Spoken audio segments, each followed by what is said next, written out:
ठीक है डीजे योगेश भाई।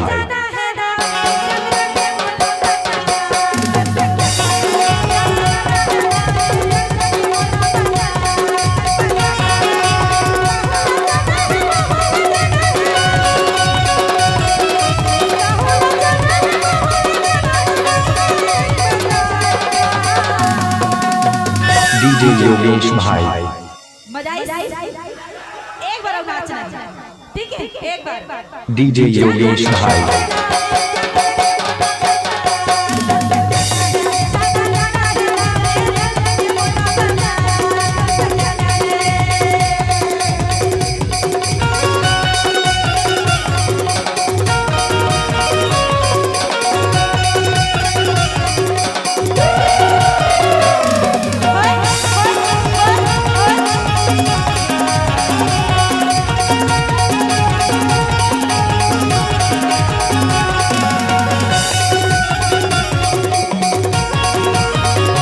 डीजे योगेश भाई।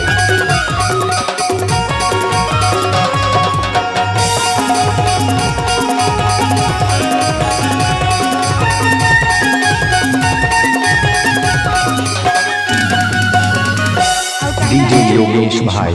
जी तुम ठंडा गयो मोर कहना है ध्यान से सुनना है।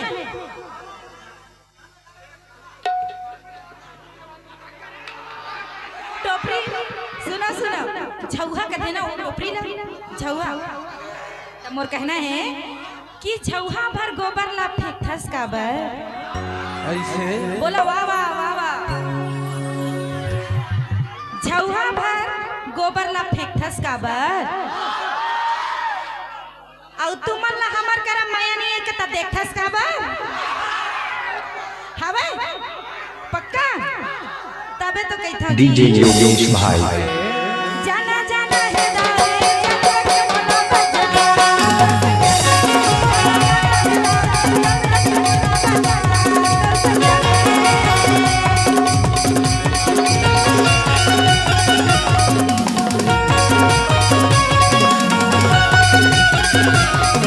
डीजे योगेश भाई।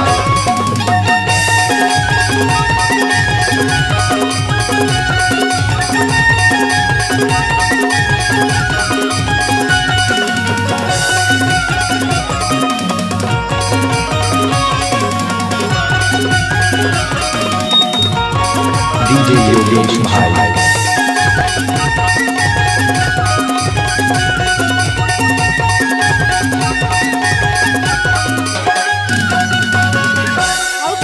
डीजे योगेश भाई।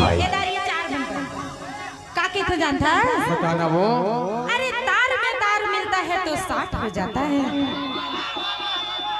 मजा आते ना अरे तार में तार मिलता है तो 60 हो जाता है और आंख से आंख मिलता है तो माँ कसम प्यार हो जाता है। तबे तो कहता डीजे योगेश भाई।